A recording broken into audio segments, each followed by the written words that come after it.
नमस्ते गुरुजी। जय गुरुजी महाराज, जय गुरुजी साध संगत जी। शुक्राना गुरुजी महाराज द मल्टीलिंगुअल सेवादार टीम आप सबका स्वागत करती है। आज एक बार फिर हम सब धन्य हैं। लाइट ऑफ डिविनिटी डिवाइन ग्रंथ से एक सत्संग सुनेंगे। आज का सत्संग भाटिया फैमिली ने लिखा था। आज इस सत्संग को उषा भाटिया आंटी जी पढ़ेंगी और सेशन को मॉडरेट करेंगे गोपाल सेठी अंकल जी। गुरु परिवार की तरफ से आप दोनों का बहुत बहुत स्वागत है। Over to you Gopal Sethi uncle, session को इनिशिएट करें प्लीज। जय गुरु जी। जय गुरु जी। गुरु जी के चरणों में सादर प्रणाम और आप सभी संगत जी को प्यार भरा नमन। Thank you so much Vasan uncle, आपने जो मुझे सेवा प्रदान की भाटिया अंकल के सत्संग जिसे उषा भाटिया आंटी पढ़ेंगी उसको मॉडरेट करने की। बड़ी फॉन्ड मेमोरीज है मेरी व्यक्तिगत भाटिया परिवार से, विशेषकर भाटिया अंकल से और आंटी से। मुझे याद आते हैं वो दिन जब हम भी नए नए थे। 2000 में हमने जाना शुरू किया, 2003 में भाटिया फैमिली आई और बड़ा अच्छा लगता था उनको देखकर, उनसे मिलकर।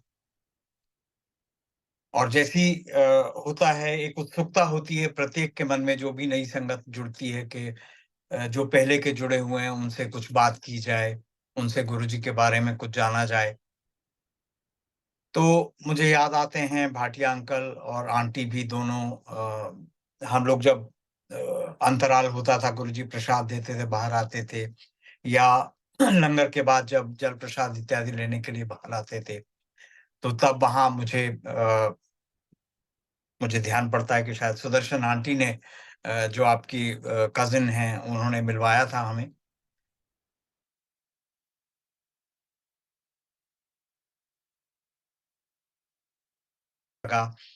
भाटिया अंकल और इंसिडेंटली भाटिया अंकल का और हमारा वो उसी व्यवसाय से कनेक्टेड थे। श्रीलंका में मेसीज के ऑफिस में थे और उनके माध्यम से एक और हमारे common friend Naresh Khanna uncle से भी मुलाकात हुई वहां पर। तो बहुत ही अच्छा लगता है। और हालांकि लाइट ऑफ डिविनिटी में जो सत्संग भाटिया अंकल ने शेयर किया है वो बहुत ही सीमित, बहुत छोटा सा है, लेकिन भाटिया आंटी के पास, वैसे अंकल आज हमारे बीच नहीं है फिजिकल फॉर्म में, उनके पास भी गुरुजी के सत्संगों का खजाना है। क्योंकि जब आप गुरु से जुड़ते हैं और वो जुड़ाव आपका जो एक पक्का होता है, मजबूत होता है, जब आप ये मानने लगते हैं कि जो कुछ मेरे जीवन में घटित हो रहा है वो गुरु ही कर रहा है, तो फिर आपका प्रतिदिन एक नया सत्संग बन जाता है। तो इसी भावना के साथ उषा भाटिया आंटी ने और भाटिया अंकल ने गुरुजी को माना है और गुरुजी को अपने जीवन का एक हिस्सा मानते हुए वो आगे बढ़े हैं। गुरुजी की भी बड़ी कृपा रही है, गुरुजी ने भी बहुत प्रेम बांटा है अपना आंटी को, अंकल को। और मुझे याद पड़ता है कि अंकल बहुत सी नई संगत को जोड़ते थे। उनका ये तभी संभव होता है जब आपका एक अटूट विश्वास हो गुरुजी के प्रति। और भाटिया आंटी को तो गुरुजी ने सेवा भी लगाई। गुड़गांव में संगत ऑर्गेनाइज करने की, छोटे स्तर पर होती थी पहले, गिने चुने कुछ लोग आते थे, फिर और बढ़ती गई। तो ऐसे कर करके आज गुड़गांव एक मुख्य केंद्र है गुरुजी की दरबार का, गुरुजी की संगत का। तो मैं अधिक समय ना लेते हुए, भाटिया आंटी आपको प्रणाम है, आपको नमस्कार है। बहुत अच्छा लग रहा है आपसे रूबरू होकर के। और भाटिया अंकल का सत्संग तो आप पढ़ेंगे ही, और भी जो सत्संग आप शेयर करना चाहती हैं, आपका स्वागत है। You are welcome. जय गुरु जी। जय Guru ji uncle, thank you so much. इतने ब्यूटीफुली आपने हम लोगों को याद किया और आप हमेशा अंकल को कोई ना कोई अंकल के लिए मैसेज भेजते हैं। और बहुत अच्छा लगता है, भावना भी बहुत एक्साइटेड होती है जब आपका मैसेज आता है। तो we I am so blessed कि आज आप अंकल का सत्संग पढ़ने के लिए और उसको नरेट करने के लिए हमारे साथ हैं, और मुझे बहुत ही एक अच्छा अनुभूति हो रही है। बहुत अच्छा लग रहा है मुझे कि यू आर विद अस, और जी, जैसा जी, कि जी। हम शुरू से ही इकट्ठे रहे हैं, एंड जी, कैसे सत्संग होते रहे और आप भी पार्ट ऑफ द सत्संग बने रहे। जी। और हाँ जी, मुझे अच्छे तो से याद आता है आंटी आपके घर पे जब गुरुजी फिजिकल फॉर्म से चले गए थे, तब आपने ही इनिशिएटिव लिया और हम सब लोग मिल करके उस सत्संग का हिस्सा बनते थे। तो बहुत ही वो जिसे कहते हैं ना कि देखिए सत्संग अनेकों हो रहे हैं, with due regard and respect to every satsang, every sangat. Uh, कहीं-कहीं ऐसा होता है आपको गुरुजी की बहुत ही स्ट्रॉन्ग प्रेजेंस फील होती है, एंड भाटिया आंटीज प्लेस जहां आप भी जब भी वो इंडिया में होती हैं वहां सत्संग ऑर्गेनाइज करती हैं, तो बहुत अच्छा लगता है सच में वाकई। जय गुरु जी। मैं अंकल अभी एक पैराग्राफ पढ़ती हूँ, फिर उसके बाद उसको क्योंकि गुरुजी ने का जो आदेश होता था कि शॉर्ट में लिखो, शॉर्ट में सुनाना है सत्संग।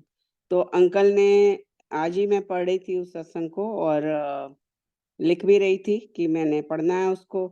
तो मुझे लगा इससे शॉर्ट और सत्संग और कोई हो नहीं सकता जो अंकल ने लिखा। बिल्कुल ठीक बात। सत्संग सत्संग ऐसे हुआ था कि गुरुजी ने जब डिसाइड किया कि बुक बननी है, तो उनकी लीला, और गुरुजी ने मुझे बोला कि भाटिया आंटी तू अपना सत्संग लिख के लाना। तो मैंने उस दिन जो गुरुजी ने, आपको तो सब पता ही है, जो भावना की शादी फिक्स करी थी, कराई थी, तो उसमें प्रॉब्लम्स थी। तो उस दिन हमको पूरा वो उसका सब कुछ मिल गया। लाइक बहुत एक अचंभा सा हुआ कि गुरुजी ने कराया और ये सब ऐसा वो हो गया हम लोगों के साथ। We were shattered that day when Guruji has told me. तो नेक्स्ट डे मैं उसको लेकर गुरुजी के पास, इंस्टेड ऑफ राइटिंग सत्संग जो गुरुजी का आदेश था, मैं वो डॉक्यूमेंट्स लेकर गुरुजी के पास चली गई। और गुरुजी ने मुझे बुलाया कि मैंने तेरे को सत्संग लिख कर लाने को बोला था, तू ये क्या लिख के ले आई है? तो मैंने कहा गुरुजी ऐसे-ऐसे हो गया, क्योंकि हमारी बुद्धि उस वक़्त बहुत छोटी थी और हम लोगों को कुछ भी, लाइक कि भई आपको मालूम ही है, भावना बहुत छोटी थी और हम लोग उस टाइम पे इस उसमें नहीं थे कि इसकी शादी हो, और गुरुजी के म विश से हम लोगों ने उस चीज़ को एक्सेप्ट किया, और वो ऐसा ही होना था। तो मैं बहुत ही, मतलब एक ऐसे उसमें थे हम लोग पूरी फैमिली की, ये क्या हुआ? अभी तक तो हम लोग वेट कर रहे थे कि सब कुछ ठीक होगा, and Guruji is telling me कि तुम सत्संग लिख के लाओ। ख़ैर मैं नहीं लिख के लग जा पाई, और मैं आज भी उस बात के लिए रिग्रेट करती हूँ। तो देन गुरुजी सेड कल मेरे कोल आएँगी तो बिना सत्संग लिखे नहीं आएँगी, तेनू लिख के लाना है सत्संग। तो मैंने और हम उसी उसमें थे, तो निकलते-निकलते गुरुजी के पास हमने टाइम से भी जाना होता था। हम निकल रहे हैं और मैंने एकदम अंकल को बोला कि अरे सत्संग तो लिखा ही नहीं, तो आप लिख दो फटाफट। तो अंकल ने जो एक सच्चाई है कि अंकल ने फटाफट पेपर लिया, पेन लिया। मेरा बेटा भी हँस रहा था क्योंकि मैंने उसको बोला कि मेरे व्हाट्सएप पे पोस्ट कर देना सत्संग, तो मैं फिर उसको आगे लिख कर और पढ़ सकूँगी। तो वो कहता है इससे छोटा सत्संग तो कोई, वो भी लाइट ऑफ डिविनिटी पढ़ रहा है, तो कहता है इससे छोटा और सत्संग हो ही नहीं सकता कोई भी। सबको बता रहा था, वहाँ पर भी 3-4 पैराग्राफ के सत्संग हैं। तो बट सत्संग उसमें बहुत बड़े-बड़े हैं, बड़े-बड़े। एंड बहुत बड़े-बड़े सत्संग हैं। तो जब अंकल ने मुझे एनवेलप दिया, मैं लेकर बैठी थी क्योंकि आदेश मुझे था कि लिख के लाना है। तो अब मैं बैठी थी गुरुजी के आगे, तो जनरली क्या हो रहा था, मैं वहाँ दिख रहा था मुझे कि लोग, जीतू अंकल होते हैं, आपको पता ही है, तो उनको गुरुजी ने आदेश दिया था, जिनको लिख के लाने को बोला था कि जीतू अंकल को पकड़ाना है। पर मुझे नहीं आदेश था और मुझे कुछ पता भी नहीं था कि लोग ये क्या लिख कर ला रहे हैं और क्या कर रहे हैं, क्योंकि आपको मालूम ही है गुरुजी के टाइम हम खाली गुरुजी को ही देखा करते थे और हम लोगों को और कुछ समझ ही नहीं आता था। सो देन जब गुरुजी ने मुझे इशारा करके बुलाया अपने पास और मैं गुरुजी के पास गई, तो गुरुजी ने बोला, "की लिख के ले आई है तू?" तो मैंने कहा, "गुरुजी सत्संग लिख के लाई हूँ।" कहते हैं, "दिखा की लिखा है देविश?" तो मैंने कहा, "नहीं गुरुजी सारा लिखा है।" तो मेरे को नहीं पता था अंकल ने क्या लिखा है, इतना शॉर्ट लिखा है और मैं गुरुजी को कन्विंस करी जा रही हूँ, "नहीं गुरुजी सारा।" कहते, "अच्छा सारा लिख लिया है?" मैंने कहा, "हाँ जी गुरुजी सारा।" फिर गुरुजी ने एनवलप हाथ में लिया और ऐसे किया और हाथ से कि हुन देखी जा अगे कितने सत्संग तेनू दे ही चलांगा मैं। सो बट गुरुजी की जो असीम कृपा हम लोगों पे रही कि इतने सत्संग दिए और उन सत्संगों के माध्यम से ही हम लोगों को एक मैं कहूँगी जहन्नुम से बाहर निकाला और हम लोगों को खड़ा किया और आज हम इस लायक हैं कि गुरुजी ने बनाया इस लायक कि उनके हम इस लायक वैसे हैं नहीं बट फिर भी हम कोशिश करते हैं कि उनका अपने गुरु का कुछ गान महिमा सबको सुनाई दी जाए क्योंकि गुरुजी ने मुझे ब्लेस किया था कि जब मैं आई थी गुरुजी के पास और बोला था कि तू कल्याण करा गई ਆਪਣੇ ਟੱਬਰ ਦਾ, ਖਾਨਦਾਨ ਦਾ, ਲੋਕਾਂ ਦਾ, ਦੂਰ-ਦੂਰ ਦੇ ਲੋਕਾਂ ਦਾ, ਸ਼ਹਿਰਾਂ ਦਾ, ਦੇਸ਼ਾਂ ਦਾ, ਵਿਦੇਸ਼ਾਂ ਦਾ एंड गुरुजी बोलते चले गए on and on and my son was there तो बोलता है कि मम्मा एक ही सेंटेंस में बोल देते हैं गुरुजी पूरे वर्ल्ड दा। तो मैं मन में ये सोच रही थी गुरुजी के सामने खड़ी होके गुरुजी कल्याण कराने के लिए तो मैं आई हूँ अपना तो ये लोगों का टब्बर का खानदान का बट आज वो मीनिंग समझ आता है वो कल्याण क्या था कल्याण यही था कि गुरुजी ने एक ऐसे सच्चे सत्संग दिए हैं जो हम बेखौफ होकर अपनी बेटी का मैं अपना अंकल का सारी दुनिया को सुनाती हूँ तो उससे लोगों को बहुत सब लोग इन चीज़ों से जूझ रहे हैं और उनको आई थिंक उसमें काफ़ी पीस मिलती होगी कि गुरुजी अपने साथ बिठा के कर्मों को कटाते हैं क्योंकि आज हम लोग क्या है हम आते हैं और यही सोचते हैं कि गुरुजी हमको फटाफट हमारी चीजें कंप्लीट कर दें गुरुजी कहा करते थे कि दीवार के इस तरफ तेनू पता नहीं और पीछे की है तेनू की पता सो ये ऐसे सत्संग हैं जो गुरुजी बिल्कुल खुले रूप से करवाते हैं तो I think people they do get answers and that's the kalyan जो मुझे अब समझ आता है कि क्यों गुरुजी ने वर्ड्स यूज करे अभी मैं एक पैराग्राफ पढ़ूंगी फिर उसको आगे नरेट करेंगे जय गुरुजी we came to Guruji on 4th January. My wife Usha had been suffering from chronic sinusitis since 1998. It had been converted into clots. She also had a lots of medical problems and was unable to breathe properly was one of the major health problem. She was cured immediately. She had ulcer in her food pipe for the long period, but it was cured when she ate chili chutney of Guruji, Langar Prasad. Guruji even told us that he had cured her in one झटके में तो ये sinusitis का जो सत्संग है वो मैं ऐसे कहूँगी कि जब मैं इंडिया आती थी तो मुझे साइनस हो जाया करता था तो हम लोग बाहर रहते थे श्रीलंका में तो जैसे ही मैं फ्लाइट लैंड करती थी मुझे साइनस प्रॉब्लम हो जाया करती थी और मैं बाहर जाती थी तो मैं क्योर हो जाती थी फिर हम 98 में यहाँ पर हमेशा के लिए आ गए क्योंकि 95 से गुरुजी की आवाज़ आ रही थी आपने सुदर्शन आंटी का नाम लिया तो शी इज़ माय कजिन हाँ she is my first cousin masses daughter और गुरुजी उनको भी बहुत ब्लेस करें और वो माध्यम बने हमको लाने के लिए और गुरुजी ने 95 में बोला कि उनको ले आ अपनी श्रीलंका वाली कजिन में तो हम लोग उस समय काफ़ी अच्छा कर रहे थे जैसा कि अंकल को मालूम है गारमेंट्स में थे and Sri Lanka was a hub of garments that time तो we were doing very well और सब कुछ था और हमको लगा नहीं कि हमको कहीं जाने की ज़रूरत है और वैसे भी मैंने हमेशा यही शेयर किया है गुरुजी ने करवाया है कि मैं कभी किसी मंदिर, मस्जिद, गुरुद्वारे में बिलीव नहीं था और इंसान के को भगवान मानना वो एक मेरे जीवन का लास्ट चीज़ होनी थी। तो बट आज अगर मैं यहाँ इस प्लेटफ़ॉर्म पे खड़ी हूँ और हमेशा गुरुजी यही बुलवाते हैं कि वो ईश्वर धरती पर आए, हमारे कल्याण के लिए, हम सबके कल्याण के लिए, हमारे दुःख-दर्दों को काटने के लिए और वो एक ईश्वर धरती पर थे और हम उनको नहीं पहचान पाए। तो ये गुरुजी ने इसलिए चुना कि उन्होंने कुछ कर्मा काटने थे, कुछ लेख लिखे थे, उनको मिटाना था, नए लेख लिखने थे, बेटी को उसी जीवन में नया जीवन देना था, जैसा कि गुरुजी ने अपने वचनों से हम लोगों को बोला। तो जब हम यहाँ पर आ गए और तब तक हम गुरुजी के बारे में सुन रहे थे, गुरुजी से तो हम जन्मों से जुड़े हैं, बट उनके पास हम नहीं आए और मैं काफ़ी बीमार पड़ गई। जैसे-जैसे समा बीतता गया, मेरी हालत खराब होती चली गई और मुझे क्रोनिक साइनसाइटिस हो गया और उसमें क्लॉट्स फॉर्मेशन होने लग गई, वो हरे, लाल, नीले, पीले रंग के बड़े-बड़े क्लॉट्स निकलते थे थ्रू माय नोज़। तो और जब वो निकलता था, बड़ी मुश्किल से पास होता था, निकलने में ही इतनी पेनफुल होता था।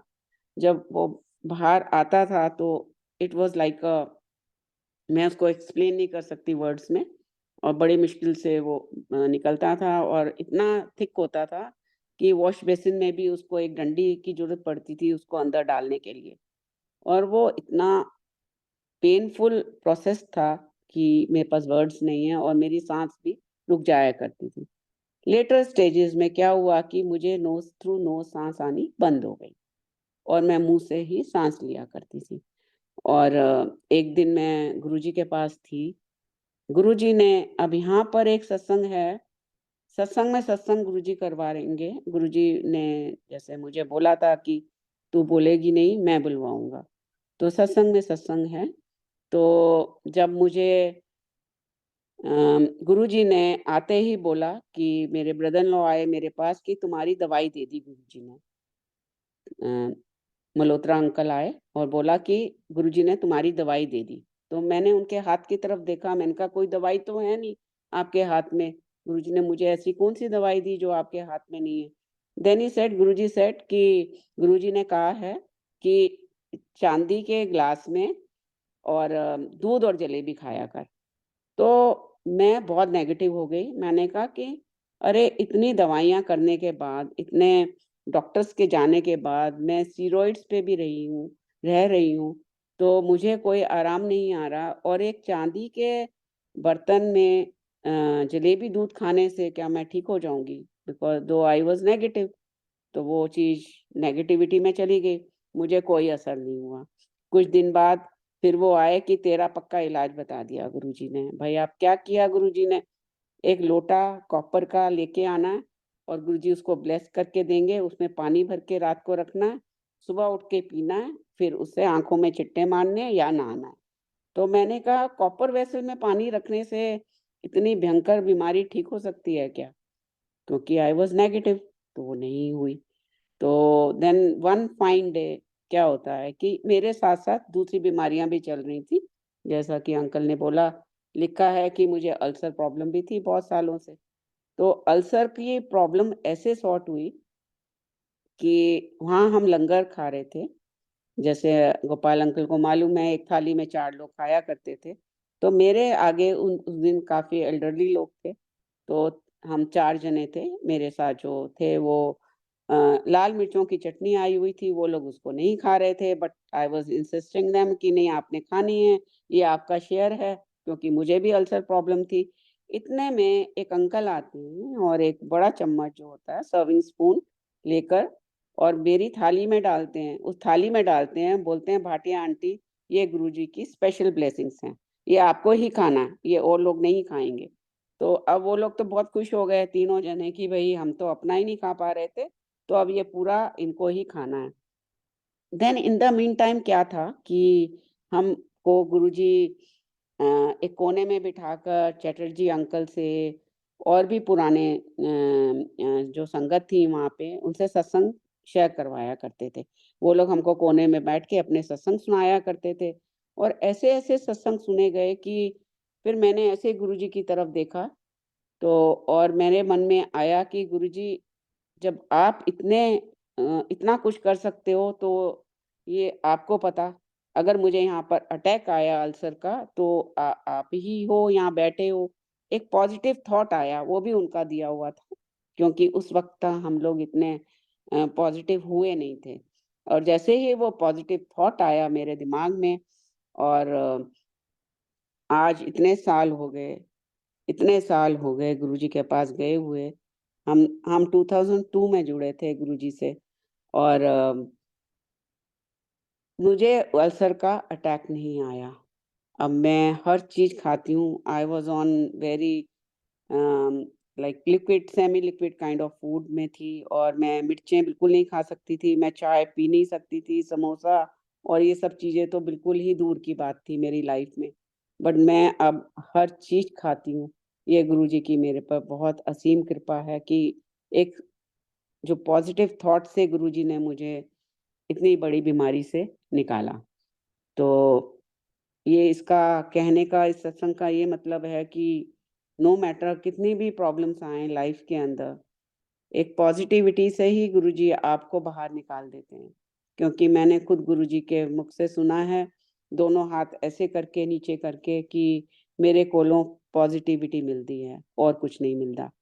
सो that's how we got from a guru, कि वो कुछ भी कर सकते हैं। अब क्लॉट्स का जो है सत्संग, वो ऐसे है कि एक दिन हम लोगों को गुरुजी ने कहीं भेजा, और हम लोग एम्पायर स्टेट लेट आए, और उस समय नीचे लोग लंगर कर रहे थे, हम ऊपर बैठ गए, और मुझे सांस नहीं आ रही थी बिल्कुल भी, और पीक विंटर्स थे, और मैं 3 लेयर्स ऑफ वूलन पहनी हुई थी और शॉल ली हुई थी ऊपर। और जब मैं ऊपर बैठी थी, तो I was finding so difficult कि मैं से ब्रीदिंग हो ही नहीं रही थी, और एकदम अनाउंसमेंट हुई कि बाकी लोग बचे हुए नीचे आएँ लंगर के लिए, काफ़ी ऊपर रश था। तो जब मैं नीचे आ रही हूँ, एवरीथिंग क्रिएटेड बाय गुरुजी, और मैं यही सोच रही हूँ कि गुरुजी, मुझे आज आपके सामने जगह मिल जाए, बिल्कुल पास में, साइड में, और क्योंकि आई रियली नीड यू, मैं ब्रीथ नहीं कर पा रही हूँ। और जब मैं देखती हूँ कि मैं और मेरे हस्बैंड लास्ट हैं, तो मेरे दिमाग में सीढ़ियों से नीचे नीचे उतरते हुए यही थॉट आता है कि गुरुजी, मुझे तो पता नहीं कहाँ जगह मिलेगी जहाँ आप मुझे देख भी नहीं पाओगे।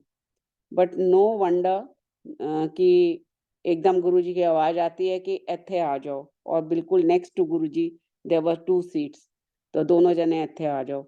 हम दोनों वहाँ बैठे, एंड आई वाज़ ब्रीथिंग सो अनकम्फर्टेबली, मैं ऐसे-ऐसे, मेरी साँस हिल रही थी, पूरी बॉडी हिल रही थी, और I was literally in tears. तो गुरुजी ने एक साइड से अपनी एक आँख टेढ़ी करके मुझे देखा, एंड ऐसा देखा उन्होंने कि मुझे, I felt it, literally I felt it, कि धीरे-धीरे, धीरे-धीरे मेरे सारे क्लॉट्स मेरे through my head is going out.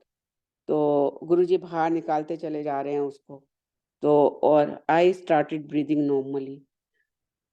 I couldn't believe it कि मैं आज नॉर्मल ब्रीथ कर रही हूँ। मेरे को पंख लग गए, जैसे कि मैं तो बहुत ठीक हो गई।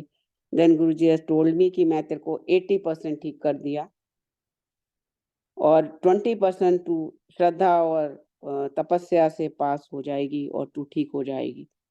एंड नो मैटर, मैं 80% मेरे लिए एक जन्नत था। इट वाज़ लाइक मेरे को पता नहीं दुनिया की कितनी खुशियाँ मिल गई, गुरुजी ने दे दी, और मैं नॉर्मल लाइफ लीड करने लग गई।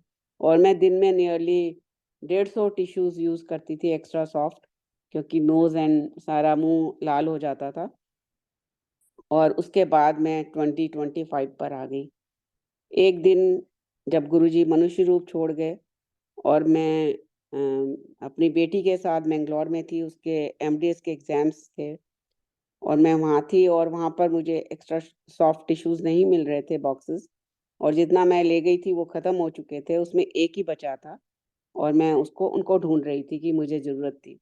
रात को गुरुजी मुझे दर्शन देते हैं, और मुझे मुझे कहते हैं, अपना हाथ कर मेरे आगे। मैं हाथ खोलती हूँ, तो मेरे हाथ में टिश्यू था, एज़ यूजुअल। मेरे हाथ में हमेशा टिश्यू रहता था कि मुझे कभी भी ज़रूरत पड़ सकती थी। देन गुरुजी सेड कि "ए की फड़िया होया एनू चुक एंड खिड़की तो बाहर सुट दे।" तो मैंने आँख खुली और जो एक टिश्यू पड़ा था बॉक्स के अंदर, मैंने उसको उठाया और मैंने खिड़की के बाहर फेंक दिया। एंड संगत जी, आज का दिन और वो दिन मुझे एक भी टिश्यू की ज़रूरत नहीं पड़ती। ये हमारे गुरुजी हैं जो कुछ भी कर सकते हैं, मतलब कुछ भी। ऐसा मैंने उनके साथ की जो मेरी जर्नी रही, जो गुरुजी ने मुझे बख्शिशें दी और मैं उसका वर्ड्स में नहीं एक्सप्लेन कर सकती। मेरे पास वर्ड्स ही नहीं हैं क्योंकि मेरा रोम-रोम कशदार है। अब अंकल नेक्स्ट पैराग्राफ पढ़ते हैं। Unknown to us, my wife also had uterine tumor. One day Guruji called her and told her she was not well and instructed her to stay at home and rest. Guruji sent her for an operation and blessed her. It was a major surgery, but she was cured with Guruji's blessings. Today she is hale and hearty. Her sinusitis has also been cured. अब ये जो tumour का सत्संग है, ये गुरुजी का इतना बड़ा दिया हुआ मुझे गिफ्ट है और सत्संग है कि मेरे पास वर्ड्स छोटे पड़ जाएँगे इस सत्संग को बताने में, जितनी गुरुजी ने मेरे पे कृपा की। एक दिन गुरुजी मुझे बुलाते हैं और कहते हैं कि भाटिया आंटी तू ठीक नहीं है, तू अपने घर जा और तू वहाँ जाके अपना इलाज करा। तो मैंने सोचा कि गुरुजी आपने तो मुझे ठीक कर दिया, आपने तो मुझे नए पंख दे दिए हैं, मैं तो हवा में उड़ती हूँ, अब मुझे क्या प्रॉब्लम है? और मैं नेक्स्ट डे भी गुरुजी के पास आ गई क्योंकि हम गुरुजी के बगैर रह नहीं सकते थे। ये भी उनका दिया हुआ एक हम लोगों को बहुत बड़ा तोहफ़ा था कि हम एक दिन भी नहीं मिस करना चाहते थे। अगर हम नो मैटर हम कहीं भी चंडीगढ़ हैं, कहीं भी हैं, सीधा गुरुजी के पास आते थे। अगर गुड़गाँव में हैं तो 100% हमको वहीं जाना और कहीं नहीं जाना। ये गुरुजी ने बहुत बड़ा एक हम लोगों को गिफ्ट दिया और हम लोग उनके क्या था, लीला क्या थी, आज भी नहीं समझ आती। क्यों जाते थे, वो क्यों इतना अट्रैक्ट करते थे, क्या चुंबक था, क्या था? बट वो उनका ही बुलावा था, जो हमको उनकी तरफ खींचता था। डेली, डेली, डेली यहाँ तक कि कज़िन्स की शादियाँ भी हमने अटेंड करना बंद कर दिया। गुरुजी से के पास जाके लंगर खा के भागते-भागते जाते थे और उनको बस मुबारक करके वापस आ जाते थे, ये गुरुजी की लीला थी। तो गुरुजी ने मुझे बोला तू कल नहीं आएगी, पर मैं चली गई कि मैं तो ठीक हूँ गुरुजी, मुझे कुछ प्रॉब्लम ही नहीं है। बट फिर नेक्स्ट डे गुरुजी ने फिर कहा मैं तेनू क्या सीगा, तू फिर आ गई जा अपना इलाज करा। अब गुरुजी मैं किस चीज़ का इलाज कराऊँ? मैं मन में सोच रही थी, पर आगे गुरुजी कुछ बोले नहीं, फिर मुझे लगा कि भाई गुरुजी ने तो मान लिया है कि मुझे कुछ प्रॉब्लम नहीं है। और मैं उनसे मन ही मन पूछ रही हूँ कि किस चीज़ का इलाज कराऊँ गुरुजी? गुरुजी ने कोई आंसर नहीं दिया। Third day also I came back to him. Then Guruji एकदम खड़े होके मुझे गुस्सा किया, बोला, "आंटी तू मेरी गल नहीं मन रही, हुण तू मैनू बीमार करेंगी।" Then I thought of like नहीं गुरुजी, ये नहीं होगा कि मेरी बीमारी आप लोगे, ये पॉसिबल नहीं है, ये मैं नहीं होने दूँगी। और उन दिनों everything is not coincidence, everything is planned by Guruji. तो भावना भी मेरे पास आई हुई थी, फिर मैंने भावना को बताया, तो भावना सेड कि मम्मा बीइंग अ लेडी हम एक गायनी के पास चलते हैं और अपनी जो भी आपको प्रॉब्लम्स हैं वो शेयर करते हैं। तो करते-करते उसने कहा कि मुझे लगता है कि आप प्रेग्नेंट हो। The way you are speaking and the way you are telling me all the problems. तो मैंने कहा नहीं इट्स नॉट पॉसिबल। कहता है नहीं एवरीथिंग इज़ पॉसिबल। तो फिर उन्होंने कहा कि आपके केस में मुझे आपको 2 दिन हॉस्पिटलाइज़ करना पड़ेगा। उन दिनों ये फोर्टिस, मेदांता ये सब हॉस्पिटल्स नहीं थे। एक प्रिवेट करके डीएलएफ फेज़ 2 में हॉस्पिटल था, तो मुझे वहाँ एडमिट किया गया। सारे टेस्ट हो गए, सब कुछ हुआ, कुछ नहीं निकला। लास्ट डे मेरा स्टमक का वो हो रहा था अल्ट्रासाउंड, तो जो रेडियोलॉजिस्ट है वो भावना को लेके बाहर चली गई और बोला कि तुम्हारे मदर के उधर ट्यूमर है और इट्स नॉट अलार्मिंग कि एकदम आज ही सर्जरी होनी है, but it's a major surgery, we have to do it. तो और 1 आध दिन का आप ब्रेक लेके और हमको इन्फॉर्म करो और हॉस्पिटलाइज़ होकर दोबारा, और फिर हम इसके लिए प्रोसीड करेंगे। तो भावना को थोड़ा-सा उस डॉक्टर के ऊपर, जो गायनी थी, थोड़ा-सा डाउट था कि ये डिप्रेशन में है, because she shared some few things. तो भावना कहनी इस डॉक्टर से मम्मा नहीं किसी और सेकंड का किसी और डॉक्टर का ओपिनियन लेंगे। तो देन सब्बरवाल अंकल आंटी आए हमारे घर, क्योंकि गुरुजी ने गुड़गाँव में सत्संग स्टार्ट कराए थे, और सब पार्ट ऑफ वो सत्संग थे, और उनको पता चल गया कि मेरे को ऐसे-ऐसे प्रॉब्लम हुई है। तो अंकल आंटी आ गए और बोले कि अ, "उषा, इसको आप वो नहीं लो लाइटली, कि मेरी कोई कज़िन का ऐसे हुआ था और वो फट गया था अल्सर और शी डाइड। तो आप इसको बहुत सीरियस मैटर लो और आप गुरुजी के पास चलो। अब आपके डायग्नोसिस हो गए हैं तो गुरुजी के पास चलो।" तो मैंने कहा, "नहीं, गुरुजी ने तो मुझे मना किया आने के लिए।" बोले, "नहीं, गुरुजी ने आपको इलाज कराने के लिए बोला था, और जो अब आपका हो गया, और एक दिन वो जल्दी आ गए, नहीं, हम आपको लेकर चल रहे हैं।" तो दोनों बहुत ही अम, आई थिंक आज अंकल गुरुजी के पास हैं, उन्होंने बहुत प्यार किया हम लोगों को, और गुरुजी ने कहा भी ये तुम्हारी फैमिली है, तो हम दुख-सुख के साथी थे। अंकल को भी जब हाउस अरेस्ट हुआ तो भाटिया अंकल और मुझे गुरुजी उनके यहाँ डेली भेजा करते थे। शाम को हम लोग वहाँ बैठते थे उनके साथ।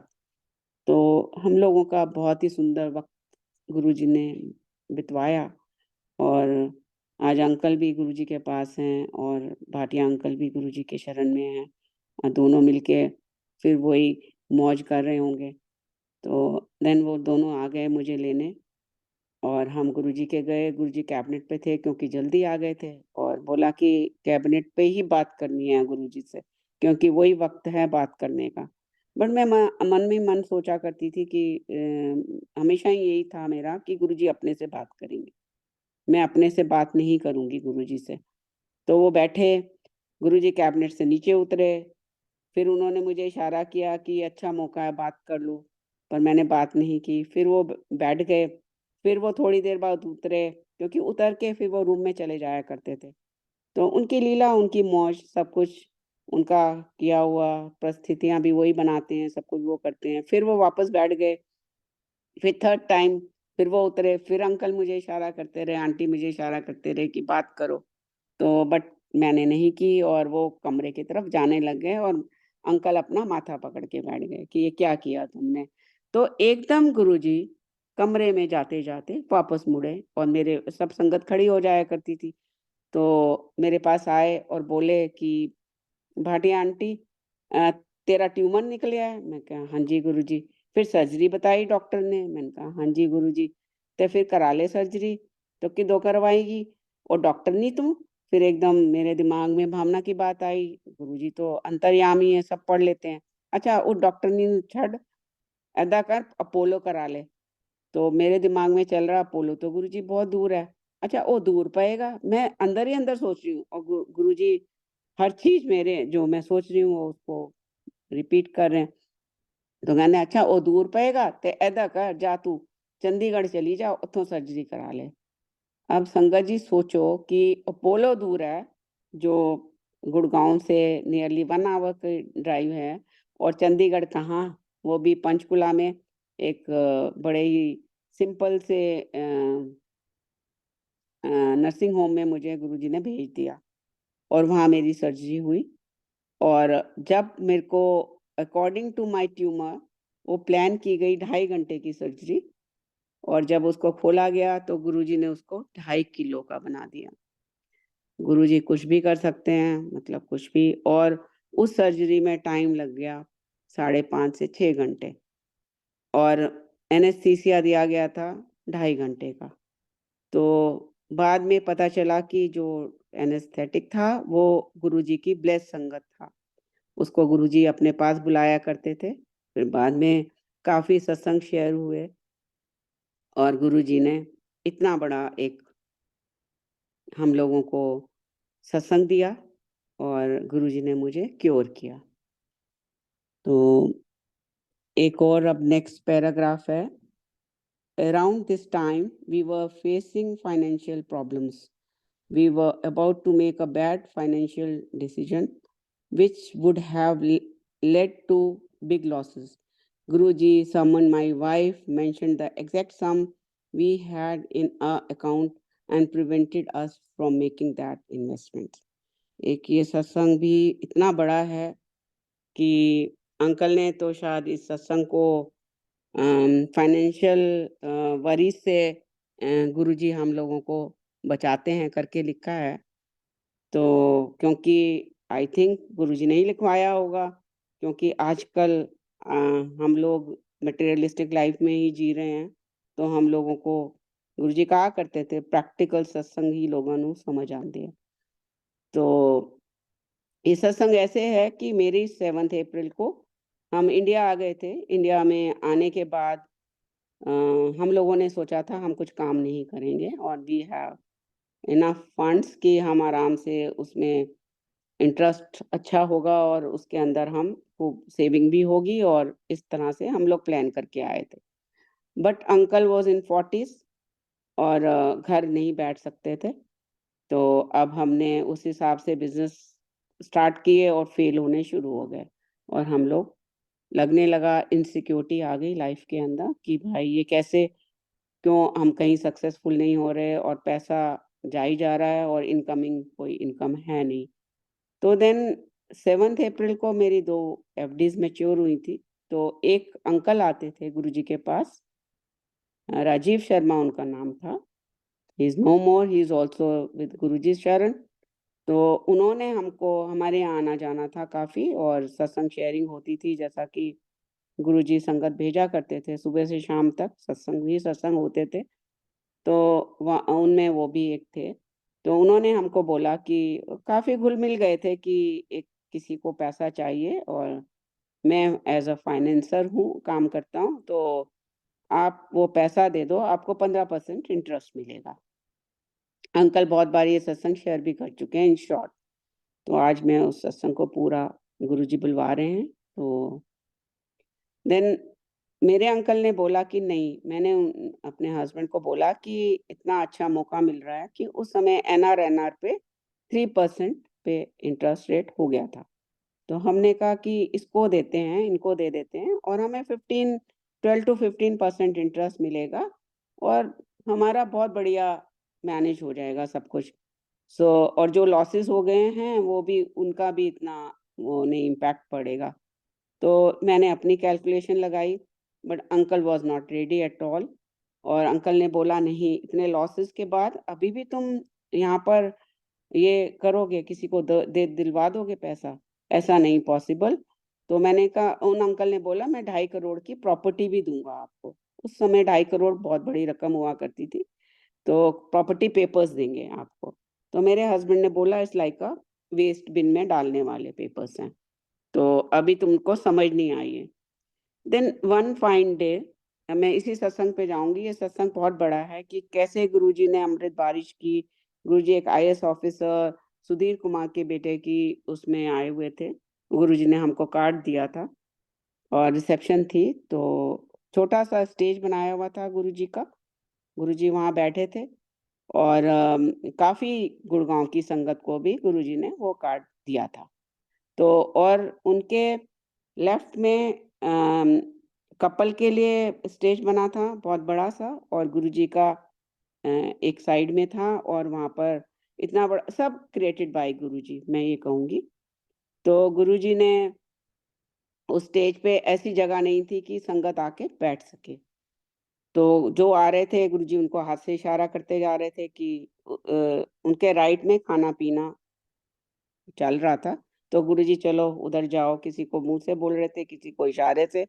जब हम लोगों ने, मैं, भावना और अंकल गए थे गुरुजी के पास, तो उस रिसेप्शन में, तो गुरुजी ने हमको इशारा करके अपने राइट में खड़ा कर दिया, तुम यहाँ खड़े हो जाओ, क्योंकि स्टेज पे बैठने की जगह नहीं थी। तो हम वहाँ खड़े हो गए। तो मेरे अंकल को थोड़ी जल्दी थी कि नहीं हम भी चल के वहाँ पे कुछ देख लेते हैं, तो बट लेकिन गुरुजी ने हमको वहाँ खड़ा किया हुआ था और मेरे मन में था कि जब तक गुरुजी नहीं बोलेंगे हम वहाँ नहीं जाएंगे। तो देन गुरुजी ने काफी देर खड़ा किया मेरे को, अंकल को और भावना को, और एकदम से मोटी मोटी बूंदें आने लग गई और भावना के मुंह से निकला कि अरे ये तो रिसेप्शन ही इनकी खराब हो गई और गुरुजी यहाँ बैठे हैं, इतनी मोटी बारिश हो रही है, इतनी ज़्यादा बारिश हो रही है, बट नो वंडर वो सामने देखती है तो वहाँ पे कोई बारिश नहीं है, पीछे देखती है कोई बारिश नहीं है, साइड में देखती है कोई बारिश नहीं है, लेफ्ट में राइट कहीं कोई बारिश नहीं है, खाली वही एरिया जहाँ गुरुजी और हम 3 जने खड़े हैं। तो गुरुजी ने बड़ी ज़बरदस्त अमृत वर्षा की। क्यों करी? ये उनकी लीला कि हम लोग गीले हो गए। फिर थोड़ी देर बाद गुरुजी ने इशारा किया ऊपर की तरफ ऐसे करके कि देखो ये क्या हो रहा है।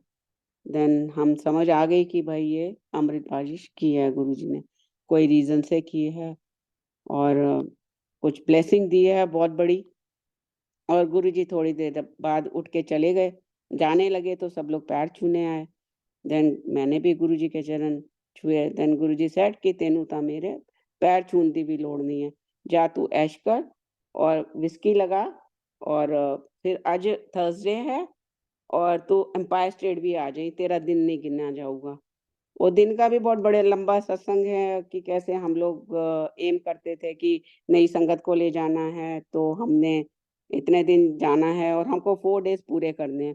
तो थर्सडे को मैं मन ही मन सोच रही थी कि आज तो गुरुजी के हमें यहीं दर्शन हो जाएँगे, तो मेरा चलो थर्सडे अब मैं एम्पायर स्टेट जाने की ज़रूरत नहीं है। My thinking was that, but Guruji said कि तेरा दिन नहीं गिनया जाएगा, तो नई संगत भी लाने दी लोड़ नहीं है उस दिन, तो तू उत्थे आ जा।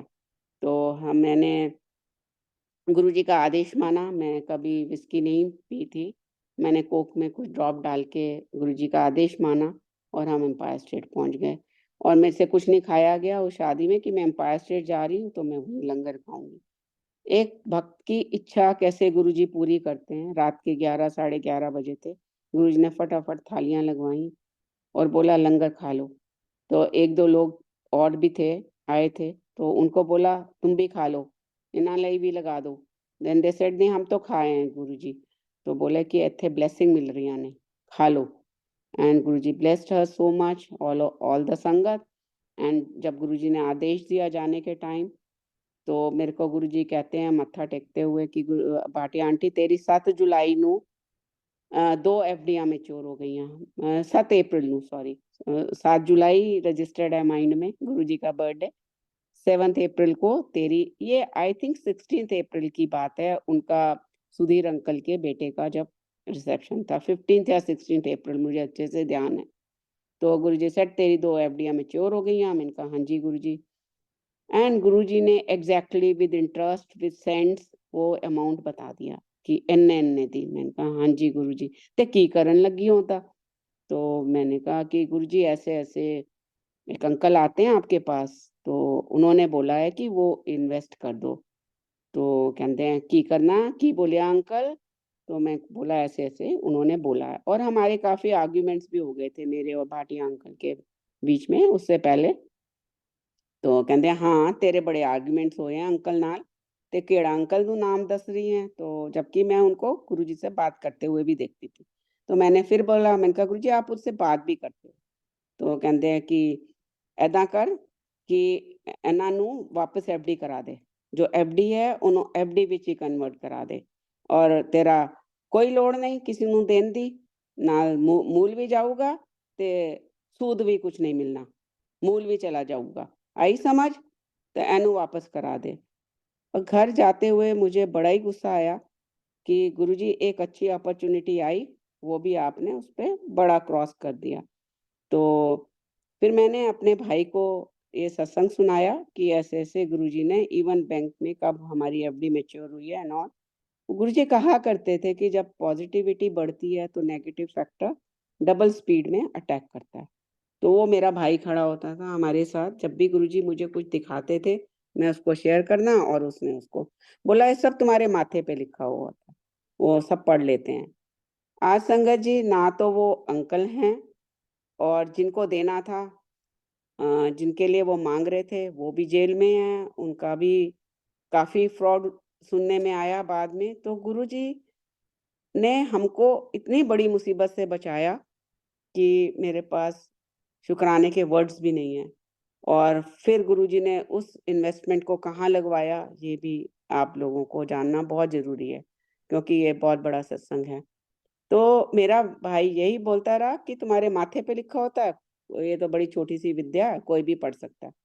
तो उन्होंने तुम्हारे माथे पे लिखा हुआ पढ़ लिया। मैंने कहा मेरे दिमाग में ऐसा थोड़ी कुछ चल रहा था। बोलते हैं नहीं, सब होता है। तो एक दिन गुरुजी ने का फ़ोन आता है शाम को, नॉन संगत डे था। तो गुरुजी का फ़ोन आया, मैं पराठे बना रही थी, अंकल को आम के साथ पराठे खाने थे। गुरुजी कहंदे आंटी पराठे बना रही ते आंटी नू कहो कि मैं गुरु याद कर रहा है ते गैस बंद कर दे, कल सवेरे खा लेना। ते सारा मॉल दे अगे मैं मिलना इन इस टाइम गुरुजी ने वक़्त दिया। हम फटाफट गैस बंद की, उतना ही वक़्त था जितनी देर में हम सारा मॉल पहुँच सकते थे। मैं गड्डी विच उत्थे बैठा। तो हम दोनों भागते गए और अंधेरा हो चुका था, रात का टाइम था और गुरुजी अपनी कार में बैठे थे कंटेसा वन में और मैंने गुरुजी के चरणों को हाथ लगाया गाड़ी में जाके। गुरुजी अब मेरी फेस नहीं देख सकते थे। देन गुरुजी सेड कि मैं भाटिया आंटी तेरी इन्ने दी एफडी, उन्होंने एक बिग अमाउंट दिया और मैं ब्लेस करन ले जा रहा हूँ ट्राइडेंट हिल्टन, जो गुड़गाँव में उस समय उसका नाम ट्राइडेंट हिल्टन था। तो अब वो अमाउंट बिल्कुल फ़र्क।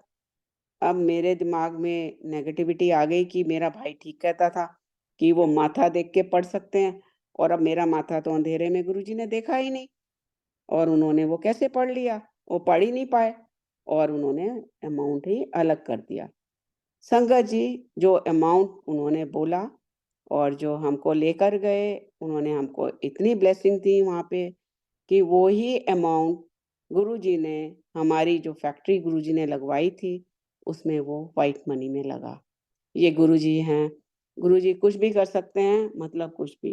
ये कहने की ज़रूरत नहीं है। आज सारी संगत भाग रही है, एक अंधे राह पर भी बस एक गुरुजी है जैसे भेड़-चाल होती है।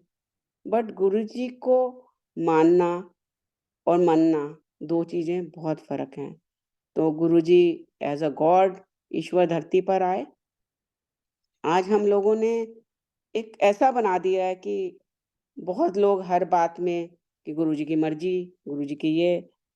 इस दुनिया में जब हमने साँस ली तब भी भगवान दुनिया में थे, आज भी हैं। गुरुजी ही इज़ गॉड बोलो, उनको ईश्वर बोलो, उनको भगवान बोलो, उनको कुछ भी बोलो। He is the supreme power और हमको उनका हर छोटी-छोटी चीज़ में इतना वो नहीं करना चाहिए। He was a very big शक्ति। ही केम ऑन दिस अर्थ और हम सबको ब्लेस करके गए हैं। ये हम थोड़ा-सा जो गुरुजी ने हम लोगों को डिसिप्लिन वगैरह सिखाया था और वो अगर हम उसको फ़ॉलो करें तो हम गुरुजी से बहुत कुछ ले जा सकते हैं। तो और आगे का पैराग्राफ ये है, Guruji knows everything including what we discuss at home, जैसा कि मैंने अभी आप लोगों को पहले ही शेयर किया कि हम घर में क्या बात कर रहे हैं और अंकल ने क्या बोला। इस तरह से बहुत सारे इंसिडेंट्स हैं। On several occasions, he has hinted at his omniscience. We used to get surprised, but we know he is Shivji's avatar. ये अंकल ने गुरुजी के मनुष्य रूप में लिखा है। It means a lot. जो मैं अभी बोल रही थी वो गुरुजी ने अपने लिखकर गुरुजी को दिया है।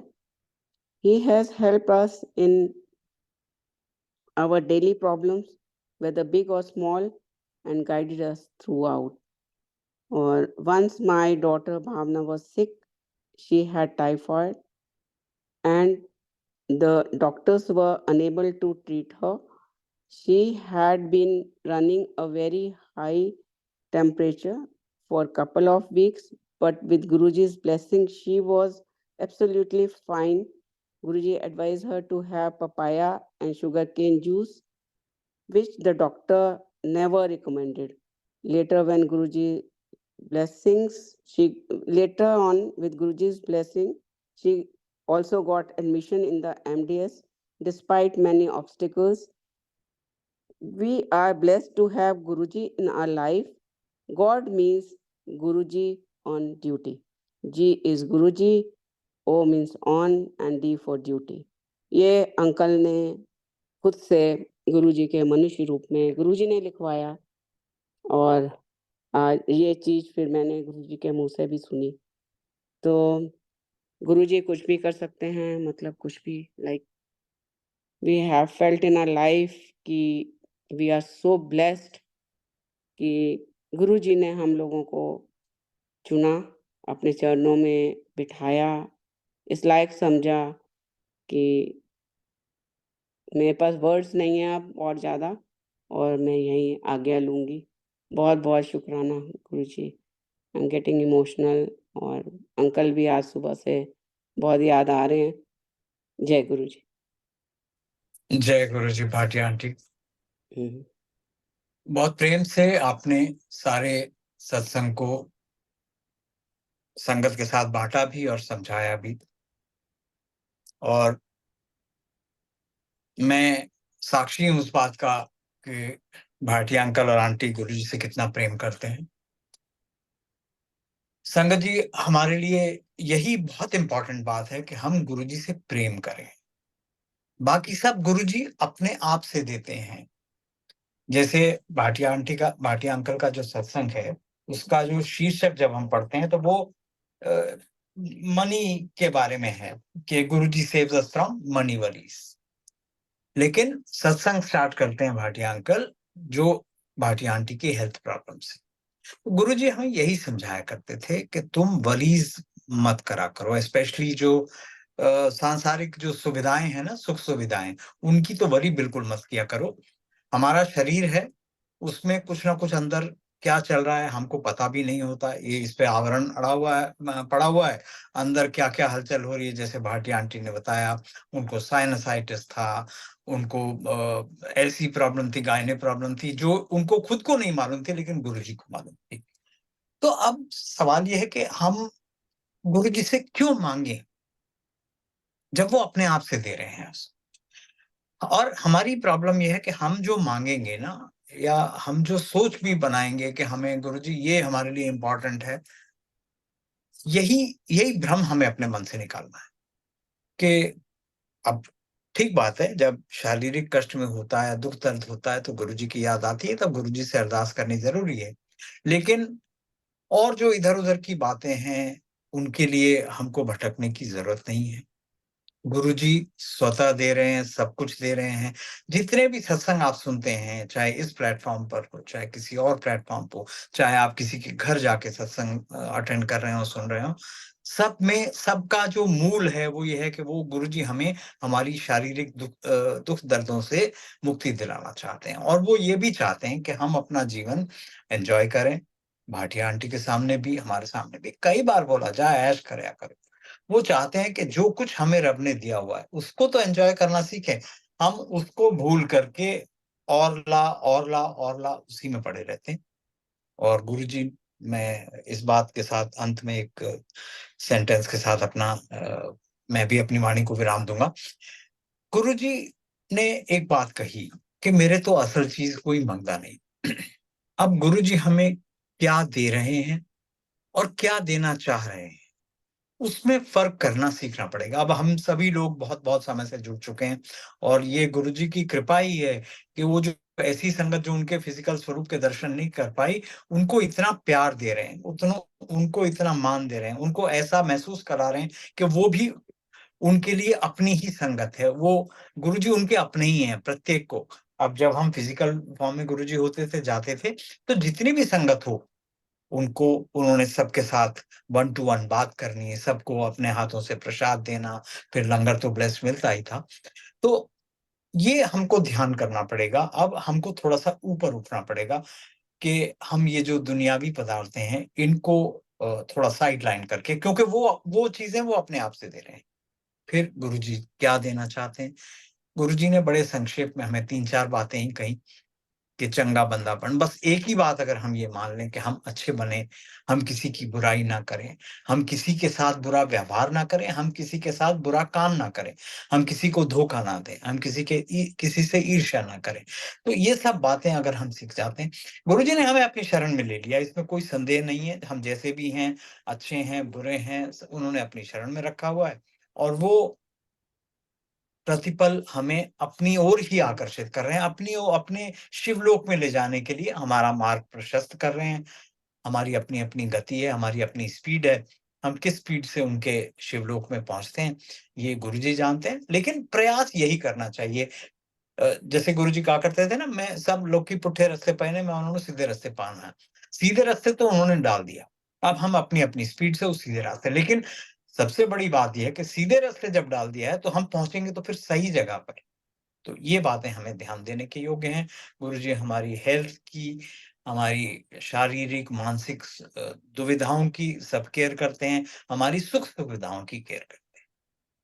तो इसी के साथ आज का सेशन अब हम यहाँ इसको संपन्न करेंगे। मैं सुरेश वासन अंकल को रिक्वेस्ट करता हूँ। सबसे पहले तो मैं भी धन्यवाद करता हूँ सुरेश वासन अंकल का और उनकी पूरी टीम का, जो निरंतर हमें इन सत्संगों के माध्यम से गुरुजी के और समीप लेकर के जाते हैं। तो over to you Suresh uncle.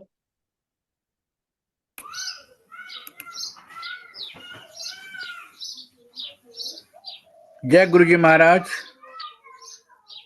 बहुत ही डिवाइन संगत शेयरिंग गुरु परिवार ने सुनी है। उषा भाटिया आंटी आपसे और गोपाल सेठी अंकल आप दोनों से।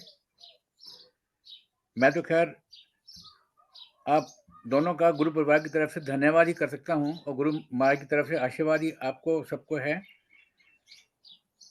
It was a memorable session. इसी के साथ ही अब हम सब गुरु महाराज से आज्ञा लेंगे।